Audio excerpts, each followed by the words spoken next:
Welcome to our January 2021 Fireside Chat with our Start Grind. Even got the fire in the background. That is fantastic. We were just talking about snow, and it felt a little warmer anyway, Austin, with that in the background. It helps. Well, we are absolutely thrilled with our guest today. You are in for a treat with this Fireside Chat. Can't wait for that. And what a start to 2021. So we're looking forward. We've got some exciting events planned coming up in February and March. And we're actually teaming up with Startup Grind headquarters for a big co-sponsored event that's going to be happening in April. So more details on that in the coming weeks. So before I turn this over to Austin and Julia, just a big shout out to our sponsors that are making all of these Startup Grind events possible. Amplify Louisville for being our annual presenting sponsor, Larry Horn, Michael DeCenzo, the team there has been huge supporters of everything that we are doing here. Also, Render Capital. They're a big part of what's going on in the startup community here in Louisville in this region, and we're thankful to have their support. Also, Citation Labs has been a big advocate of our programming and what we're doing, and then Strategex. So these events right now, they're free. We're able to keep our costs down when we are able to meet back in person. Hopefully we can do that here towards the end of the summer. That's going to be so great to see everybody. But all this is possible because of the efforts of our sponsors in supporting us. So again, I'm Adam Robinson. I'm the chapter director. Also want to give a shout out to our team. Lisa Bajornis is our co-director, and she just does an amazing job. In fact, Julia is our guest today because Lisa invited her. So she does a great job of connecting us and helping with lining up great speakers. And then today, Austin Lopez Vero is going to be doing the Fireside Chat. This is his first time doing this. He's going to do fantastic. We've swapped roles today, and I'm going to be handling the tech. So hopefully there's no big issues today because usually Austin's the one we can rely on for that. But for today, we shall see. So if you have any questions for Julia or comments, drop them in the chat. We will be monitoring that. Then towards the end, during the Q&A session, Austin or I will be coming through and asking those questions from the audience, so make sure you're doing that. So with that, Austin, I'm going to turn this over to you and Julia.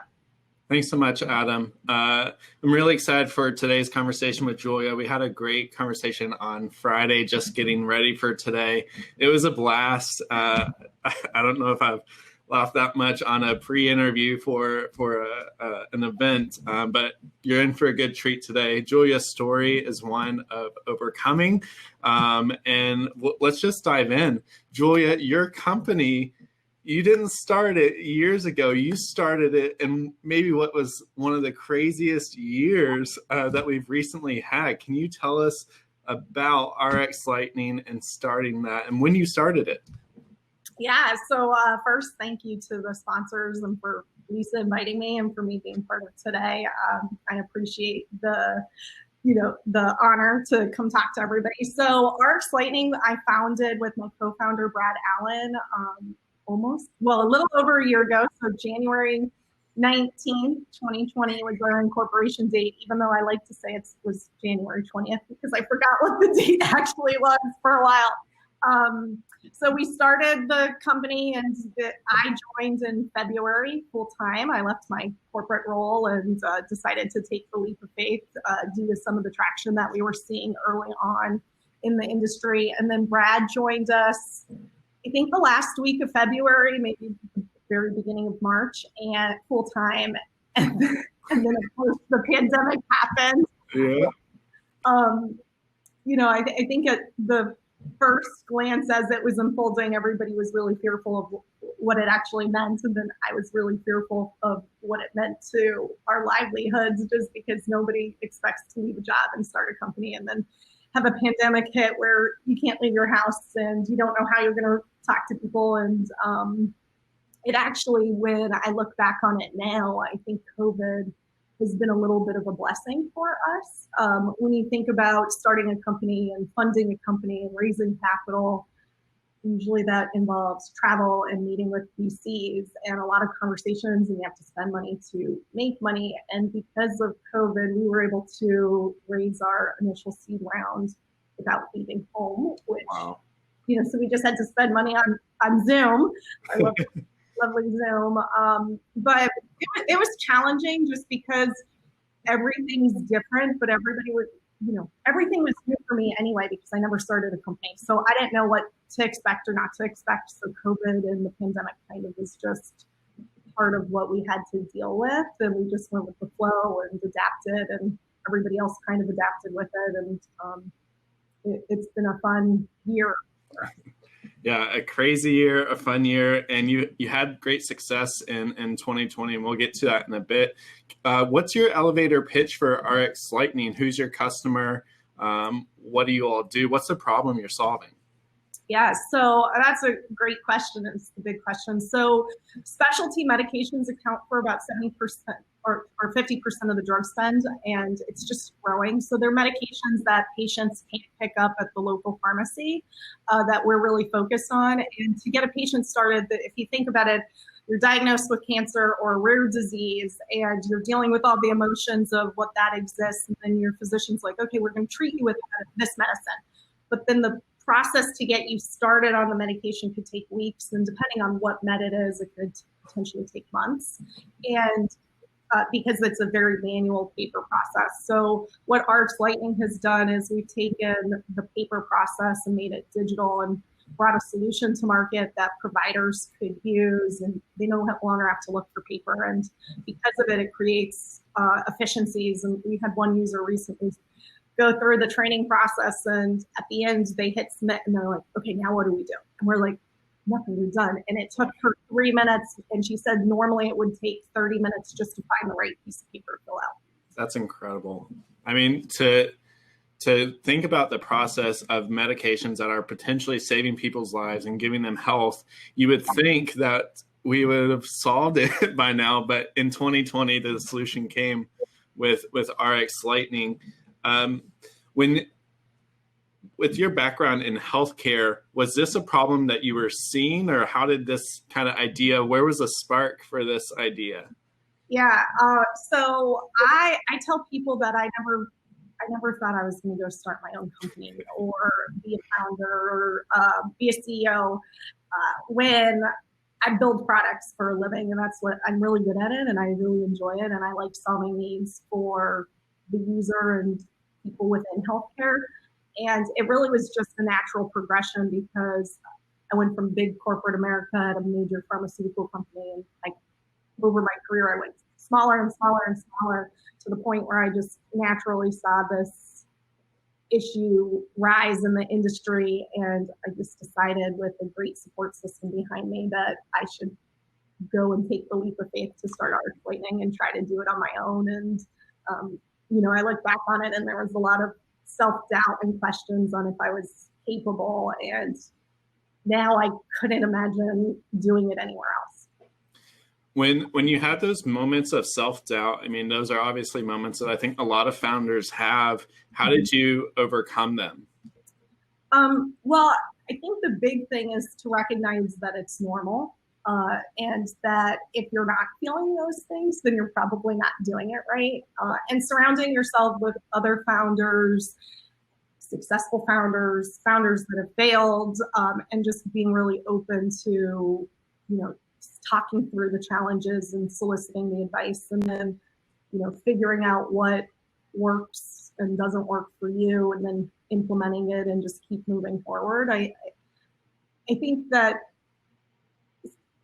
starting a company is difficult, and you're never going to really think that it's easy. And if you think that it's easy, you're probably doing something wrong, at least in my experience, because people see the speed that we've grown, or the traction we've got in the market, or the success we've had fundraising, or whatever those successes look like, but they don't see all the failures that happened along the way, and things that we've had to overcome as a company, or as a founder, or personally, or whatever those look like. So there's usually more to a story, and like surrounding yourself with people that genuinely care and genuinely want to help you. That's what I think has helped me grow as a founder. Mm-hmm. And this idea of community and surrounding yourself with people, that's kind of a weird thing to say with the context of 2020. And you're a transplant from Pennsylvania and New Jersey. How did you find community in 2020? Yeah. So that's a good question, especially because when I'm really honest about how I stumbled into the local startup community, it's quite funny because I would have thought common sense would have been to Google Louisville, but I'm not from around here. So I actually was on the internet and I was Googling to startup communities and I Googled New Albany instead of Louisville. Hey, they are growing. There's exciting things happening in New Albany. Yeah. So I Googled New Albany. I ended up getting connected to the startup community in Columbus. Oh. And I started watching like Fireside, like kind of like a Fireside chat, but that ones that they have out there. And one of the topics was about grants and how you could fund your business. And so I started then Googling grants, and I don't even know what the system is. I think it's Gust, if I remember correctly. But I found that system, which has all the accelerators and the applications, and I saw Vote and I saw Accelerate Health, and I was like, okay, well, I'm going to apply to these. The Vote's great. It's a non-dilutive grant. Like, yeah, I don't know if I'm going to get this, but what's the harm in doing, like trying? And then from that, we were luckily selected to participate in both of those programs. Then I realized how I guess naive I was that I shouldn't Google Louisville because there's so many other things available to us. So like Amplify, I've been connected with Larry, and he's a great resource and connected me to people. And then some of the local VCs I've talked to have connected me to people. And there's just like, I'm not part of Endeavor. I've not done Scale Up, but now I know that that exists. Like there's tons of startup resources out there. And what I've learned about the Louisville community is that you can reach out to anyone. Don't be afraid. They're willing to help and guide you, even if they're not the right person. Just ask and they'll say, well, we start here or start with this person. And sometimes it takes a couple conversations to get where you really want to go. But everybody's been extremely supportive and hopeful. And I'm so fortunate to have been part of some of the programs that we were selected for this year. And I don't think that we'd be where we're at today without a lot of those people. And all of that was virtual. So yeah. All from a Google that led to a site that led to another site, just going down the rabbit hole. When you talk about these programs, Vote and Accelerate Health and getting connected like with groups like Amplify, what was your biggest takeaway from a program like that, and how has that helped your startup? There's been so many takeaways. It's hard to pick just one. I think the biggest thing I've taken away is I'm never going to have all the answers, and I'm never going to be perfect in every aspect of running a business and being a CEO, and that's okay.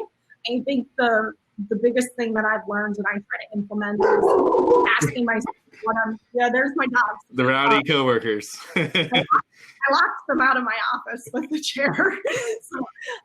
But really asking myself, what am I good at and what is my skill set that is going to help propel RxLightning, and being able to tackle those on a day-to-day basis. And then the things that I might not it'd be extremely great at, or things that I don't like to do, trying to surround myself with whether they're my employees or other agencies or resources that I could kind of offload some of that. I think has been one of the bigger learnings. And then I think the secondary piece of that is to be able to know what I don't know and ask the question to somebody that could give me a good answer and help me through that and learn through it. And it's okay that you don't maybe have the right answer or know the answer, as long as you can find a person to help you get to the answer. What does that conversation look like? Is that just like a text, a phone call? And like, what are you asking? Like when you ask for these help? Yes, sometimes it's a text, sometimes it's an email, sometimes it's a phone call. I think it just depends on what and what I'm looking for. Through being in the Accelerate Health and Vote programs, I've been able to come away with some really good advisors and consistent meetings that we have, and then sometimes having agendas for them and sometimes not having agendas for them, and just what's the flavor of the week that I need help with. There's always something that comes up that I'll need to navigate through, and sometimes I might have a gut instinct, but I don't necessarily know if it's right because I haven't done it before. Mm-hmm. And when you're asking for these help, one thing that you've mentioned is just that ability to say, look, I don't know. And another thing you said is you also don't act like you know. There's no facade that is presented. Like, you're just very real and raw with whoever you're talking to, because for you, you're just trying to get to that end result of what you're trying to learn. Yeah. Go ahead. Oh, I was just going to say, I think anybody that knows me could probably say I'm an extremely transparent person. I'm probably overly transparent. I've learned, I don't know, maybe it's the athlete in me, that it's okay to know what you need to work on and then just work on it and learn it and move forward. So, what was your sport? Field hockey and softball. I awesome. played field hockey in college on a scholarship. So that's awesome. So when you found this community, you go through programs, Vote and Accelerate Health, you get connected to all these people. Will you share kind of where you were at maybe before these program? I know you said in July there was kind of nothing going on, and then now share where you're at, companies, revenue, your raise. I mean, yeah. So it's interesting because we've had a phenomenal 2020, and I look at it and I'm very proud of the year that we've had from a financial perspective as well as a traction perspective with our launch of our product. But when I really look at it, it's really been about 6 months. So it was Brad and I as co-founders until I think the end of August. We did have a consulting agency that came on and helped us develop some of the products that we outsourced, but it was a small company. Brad does not get enough credit for the company because he has to work and I had to sit and have the great like this all day.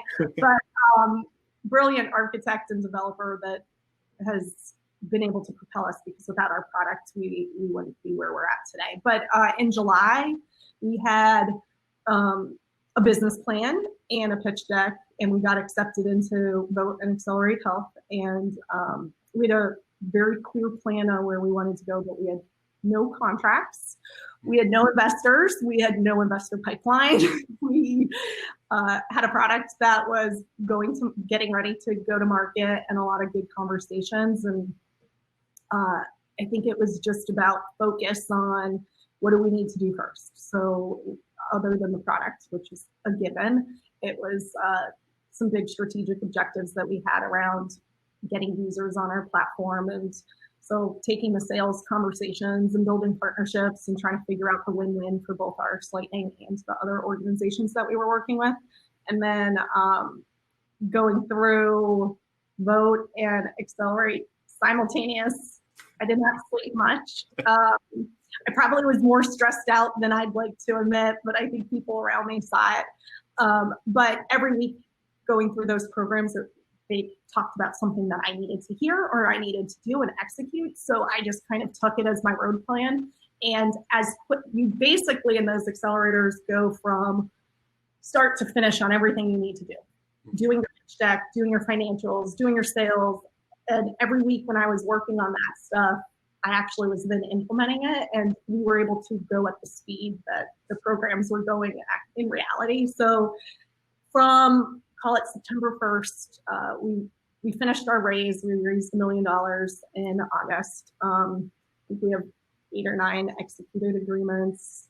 We've got 14 full-time employees, and I think there's like 15 to 20 agencies we work with because we don't have everything internally.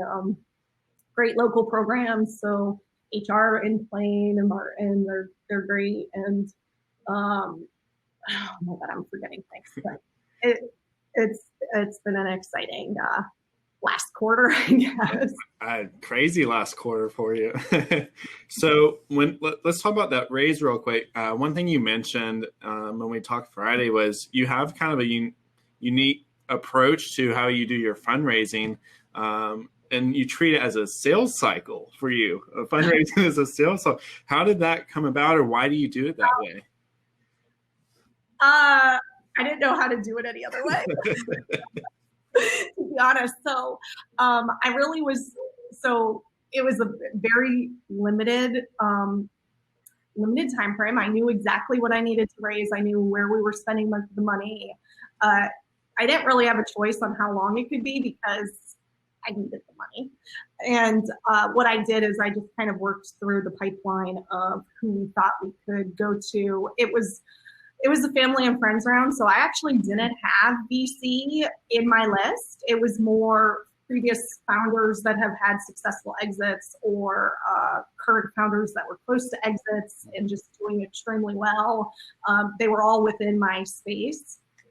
I ended up having 2 institutional investors. So one of my contract partnerships is an investor, and then through my network, I got connected to another fund that invested. So it ended up being a little bit more than that typical family and friend round. But I think we went out to about 14 people and 12 people and ended up investing. So it was a very quick process for us. We're in the process of contemplating our next round, just because we're in the position where we have product market fit and we're looking at how to really grow and accelerate our revenue. So I have another list of about 15 venture funds, and it's more now about finding the right fit of people that could help us. I think that's one of the big things I've learned.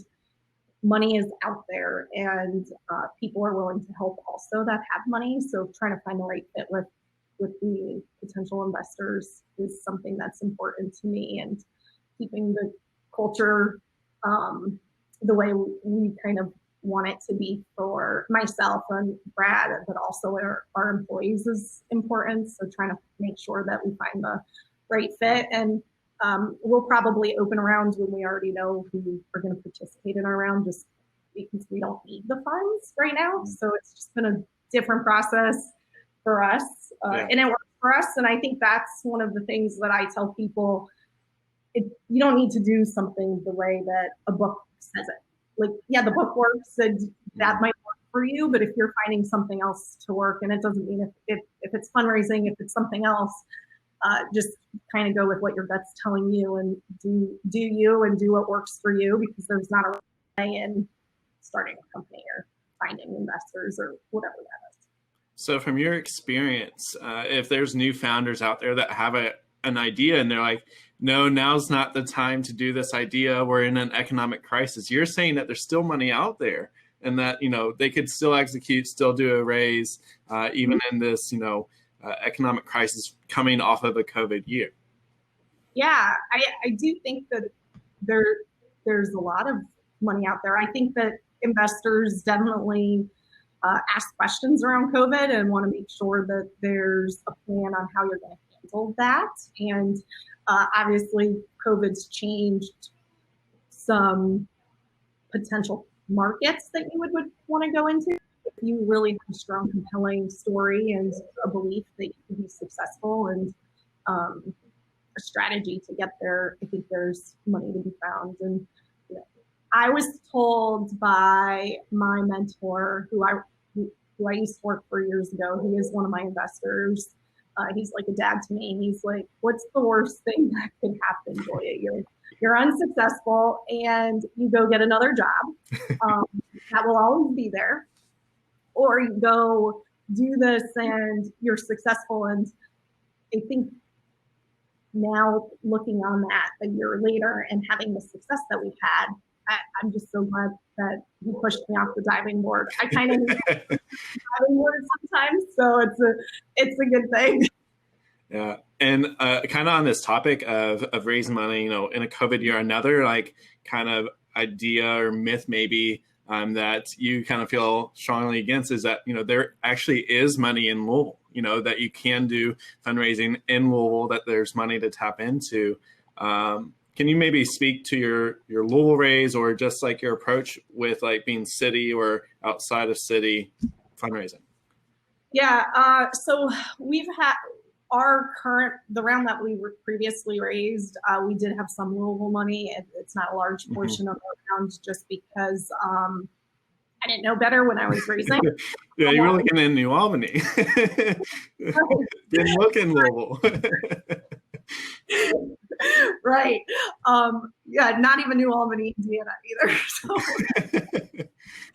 But you know, I've talked to a lot of the local companies, and they're there. There's so many more than I would have even expected. So, and there's the venture funds. There's also angel groups, and there's angel investors. And I think the biggest thing is just out looking for them and making sure that where you're at as a company fits with their thesis of investments. And you know, some of the fundraising I've seen, it is not necessarily, I don't go direct to anybody, actually. I like warm introductions, and there's so many people in the community that are willing to help that I've gotten to people that are interested in investing from an introduction. I actually had one group that I reached out early on because I was on LinkedIn, like looking at angel investors in Louisville, and you know, I didn't get accepted the LinkedIn invite. I didn't get a connection, and through just our story and being connected warmly, now I'm engaged in a conversation with that individual. So sometimes I find it's easier to work with the community, because then when you get the introduction, they'll have the call and conversation, and you're just in a position to not be pulled. Mm-hmm. So I want to go from this fundraising to, you have a mindset that I think has been fundamental to the success of RxLightning. I mean, you talk about the last 3 months just being crazy for you all. And it's this growth mindset. Where did that come from, and what does that look like kind of in your day-to-day operations? I think it's just been who I am. I've always kind of approached work and business in that growth mindset. I'm probably tough to be around sometimes. My expectations of myself are so high, and I don't let myself usually celebrate wins long. Like, I'll definitely celebrate, and I'll be in my office doing like the Roger Rabbit, but except Ashley. But like, I'll do that, and then it's like, okay, I did it, I celebrated. Now I'm back to what is next. Yeah, now back to work. And I'm kind of that way with some of my team. It's like, okay, great job, but I need this now. Like, and I try to, I know that about myself, so I try not to be many people. Self-awareness is key. Yeah, I think that's just innately who I am. Mm-hmm. And, you know, there's also some people, like, I'm also very conservative financially, and I've actually needed people to push me to hire more and to do other things because I wasn't staffed properly. And I think that comes back to the people I have around me in the community. And there's a lot of people willing to help companies, and being willing to have the help and take it and listen to it and then make decisions from that is important. Mm-hmm. And when you were speaking about your team earlier, you said like kind of half are your employees and the other half are agency. How do you go about deciding like when to bring something in-house versus going out of house for things? So I think the question for me is, we've been growing so quickly that some of my decisions is I don't have time to bring it internally. Mm-hmm. I need something now, and it would take a ramp up period of time to hire it internal. So that's more of the outsource decision. And then there's also other organizations that we work with, and it's like, okay, well, we need to evaluate this, and I don't have the expertise to evaluate that, but they do, and they can help me work through it, and then that could be potentially a new revenue channel or a new market or something like that, where it's more just makes sense to evaluate new things with outside individuals sometimes. So I think it's just, each company is going to be different, and some of the stuff that I outsource, people wouldn't necessarily outsource. Like our tech team is fully internal. We don't outsource our tech. Brad likes our employees. We want our employees with the tech side in Louisville. We have 2 openings right now for engineers. If anyone knows some good candidates, I love it. We don't outsource those. A lot of companies do outsource dev, so it's really dependent on what core values you have as a company and what you're looking for from a short-term and a long-term perspective. And you just have to make the decision and find good people around you to do that, help you with that. Yeah. And Larry and Mikey, if we don't have those 2 jobs on the Amplify job board, let's get those jobs on there today. It's another great resource for our community that they just launched. So what does 2021 look like for you all? What is this next year? I know at this point, based on last year, we can't predict anything if we learn that. But in a perfect world where things keep on track, what does 2021 look like? Yeah, so we have some really aggressive goals. We were close to break even last year. We like to be break even if possible, but at the same time, we're also in hyper growth mode. So we're onboarding and rolling out to, we expect by into Q1, early Q2 to have about 90,000 users on our platform. Wow. So we're trying to achieve to have 200,000 users by the end of the year, whether it's direct users or contracted users, scaling our sales team and our like just customer service and growing our team to be able to support the contracts that are coming in is something. We'll be doing probably another round to support some of it, just because cash flow is always interesting and right. with payment terms and all of that. So we've been exciting year. I'm looking forward to seeing what comes. I hope. So my co-founder actually was out of town. He just relocated at the end of December. So we're hoping that COVID and vaccine and everything happens where we could have an office or at least use the co-working space in New Albany soon. Mm-hmm. And doing that, having that presence and being able to come together as a company finally would be nice by the end of 2020. Any as we get to kind of the end of our questions here, before we get to Q&A, if you're watching us and you have questions, put your questions in the chat as an attendee. But what any like final words of advice for other founders that are in our community to kind of get them to the next step, or things you've learned? So I think the big advice that I give people is just to stay at it and don't give up and keep going down the road. There's no right answer in a startup. You see some companies that take years to get to scale, and then you see some companies that just go out and hit the market and have something that takes off. And I think that I don't think there's any differences between the people in those. I think that at the end of the day, some things just happen naturally, and sometimes it takes more work. And just not give up on what your aspirations and dreams are. And if you need help, ask. And don't. Even though COVID prevents us from going out and being social, people are willing to be social on Zoom and try to find people to help you and just keep going. And I'm always available.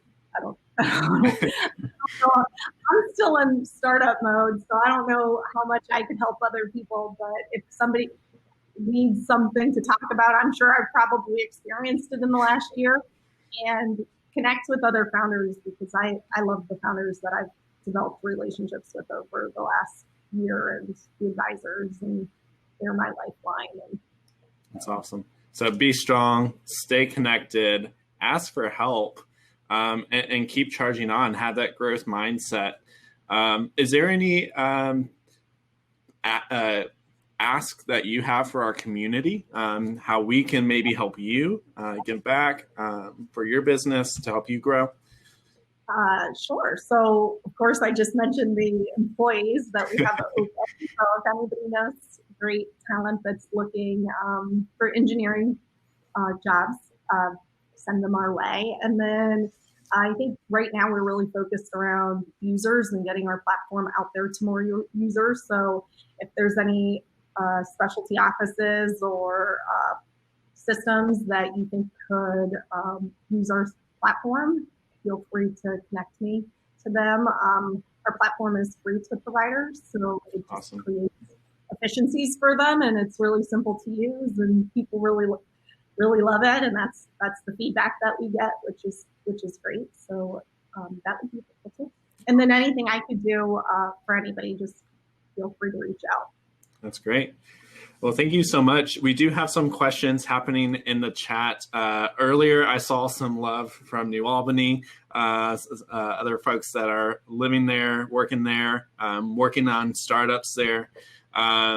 We have some questions about just resources. Now that you know these resources exist, if there's a new founder, where do you think they should start? Like, what would you tell them, and who do they go to first? So I wish I knew Larry, even though Larry and I've only talked a couple times. I wish I knew about him and Amplify prior to being introduced to them by, I think Lisa actually introduced me through Vote. Lisa Bajornas is a great resource as well, the community center, the co-working spaces, and a lot of this because I haven't gone out, but my understanding there's 2 co-working spaces, a story of Louisville, and Natalia is a 2-time founder, and you can find people there. And then the Roots, I know from hearing, because I don't leave my house, but a lot of people within the startup community are there and available to be resources to people. I'd probably go venture into those organizations right now, and just try to, in a socially distant way, with people.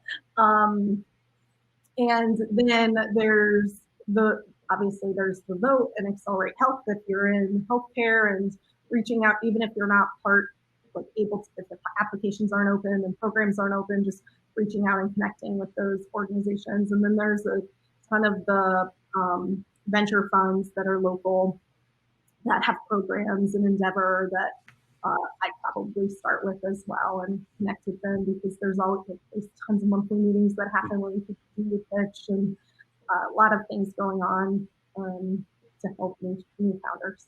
That I wish I got involved. Right. and for a moment of clarification, like when you were searching New Albany startups, that was New York, correct? That was it was Ohio. Ohio. Oh my god. I just go back to my beginning, and I did not know what I don't know, and I still don't know what I don't know, but I was really clueless. Well, the humility is great as a founder. I'll say that. Lisa asked, what was the transition like for you to go from product developer to CEO? So I never developed anything. I can't write code. Actually, my website, I use the template and coded. You don't want to know. So I've always been on the business side of product. I think the biggest thing, and I've run P&Ls before, I think the biggest journey I've had is more around the financial aspect of things.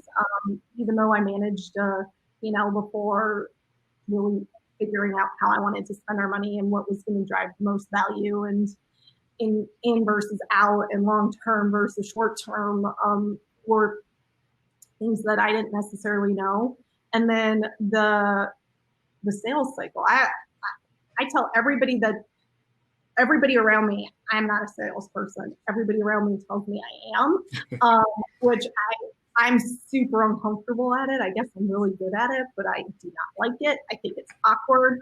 So just those two things, the financial piece of it and the sales aspect, were a conscious effort that I need to put forward and work on, because they're not my skill sets. They're so critical to a CEO. A CEO at the end of the day has to be your number one salesperson. CEO at the end of the day needs to be an operator, and they need to know their finances.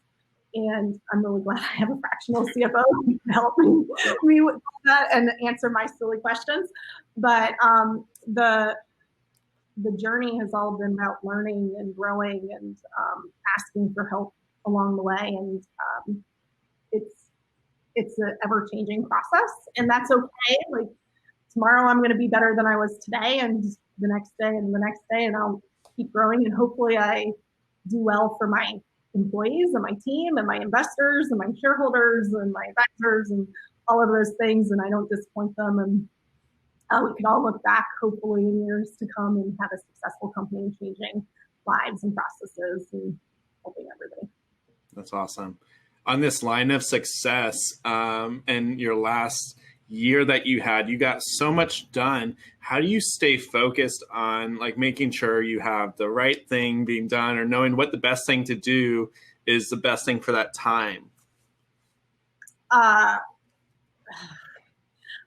think it's around prioritization. So I had a advisor recently recommend this book to me. Yes, yes. I have that on my nightstand. I call it my Bible. We have implemented it. I was told to read this book for about 2 weeks straight, and I didn't have time to. Finally, I was at like my wits' end. I'm going to read the book.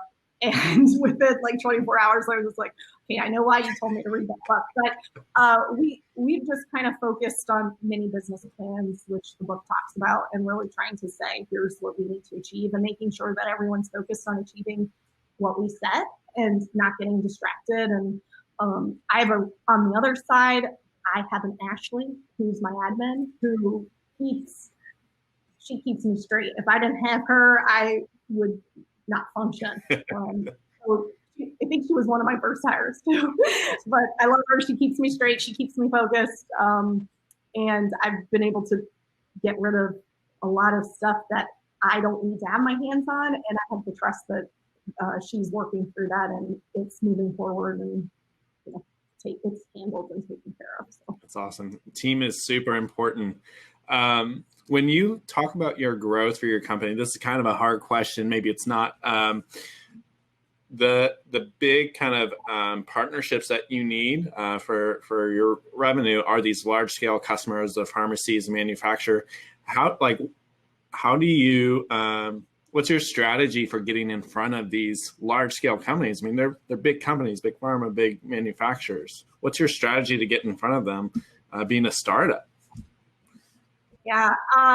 So going back to kind of my journey as a founder, my whole career kind of has led me to this path. So luckily, I think I've maintained a lot of really good relationships in the industry, and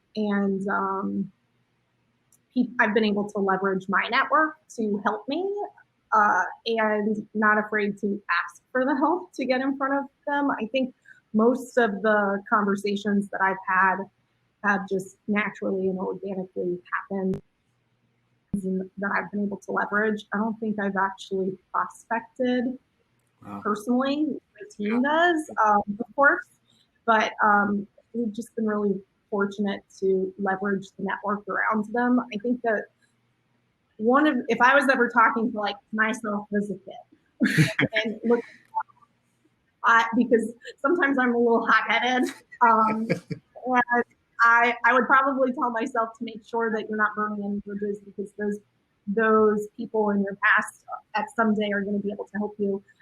We have an advisor that has been connected to me, and I went back to I haven't talked to him in 10 years. He was in my pharma days. And I was able to go to him, and he's connected me to multiple people, one of which was this advisor that now is a great person in the industry from a subject matter expert, and he's helping open doors and all of these things. So you just never know who could help you win. So leverage them and ask and be open, and as long as you haven't upset anyone over the years, most people are willing to help.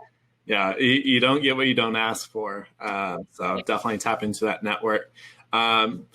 Speaking on kind of like the book that you were told to read, what's some of the best advice you were ever given as an entrepreneur?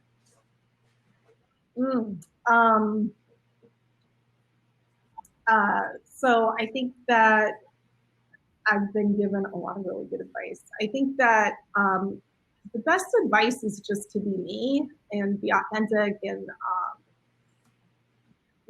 just continue to do what I do and keep moving forward, and don't allow setbacks to really be setbacks. You're always going to have them. Like every day something happens. There's a fire.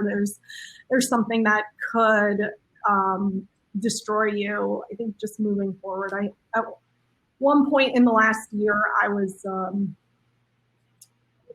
defeated and ready to before I even raised money, I was just ready to give up completely and say, I'm not doing this. This isn't it. But there were some challenges that we had to overcome, and being able to just have the support and overcome them and move forward. When I look back on it and think to that moment, like I would have gave up so much that I've been able to achieve and do if I allowed defeat to set in. So I think just keep going. Yeah. Be authentic, keep overcoming, and surround yourself with a community to pull you through. That's great advice. Well, we have some final quick fire questions. These are going to be a little different, rapid fire questions. All right. First one, tacos or pizza? Pizza. Ooh, I said pizza because I don't eat pizza much. I eat tacos more. But I guess that's when I don't want carbs. Go ahead. All right. iPhone or Android? iPhone. Okay. When the gathering restrictions are over and you're front row at a concert, who's on stage? I don't listen to music. Okay. All right. Speaker. What about a speaker, maybe? Nope. No one on stage. We're working in the office. Who has time for concerts and events? I was socially distant before COVID. So. That's great. Your favorite purchase under $50 in the last 6 months? Wine. Oh, perfect. Your biggest pet peeve? Sorry. I'm trying to put this politically correct. People that lie? Okay. Yeah. That's good. Favorite bourbon or beverage? Angel's Envy. That's great. All right. The app on your home screen that you use the most? I don't know. Is that an I don't know because it's embarrassing, or is that an I don't know? It's not really on my home screen. Okay. It's usually so there's this game that I like to play every morning because it has a daily puzzle. And I don't even know the name of the game, but it's like Tetris, but not Tetris. And I play it first thing in the morning, whether it's 3 in the morning or 7 in the morning. That's hilarious. I have to eat it. If you could sit down for an hour with anyone, past or present, who would it be and why? Oh, that's not a rapid question. Hour? Past? I don't know. Oprah. Okay. Oprah. Favorite show you watched in 2020? Tiger King. And then we'll end on that. All right. They were local. There's a zoo locally. Yeah, it's well for us right across the river there. Yeah, I said, husband, where are these people? And he's like, that's local. And I was like, no. we moved to this. Awesome. Well, thank you so much for joining us today. We had so much fun with you. And for our founders listening, connect with any of the resources in the chat. You can connect with Julia if you have a question, or connect with the Startup Grind team. We're happy to help you out and make those connections. There's several links in the chat for startuplouisville.com. That's a great events calendar, but also tons of links to different community resources.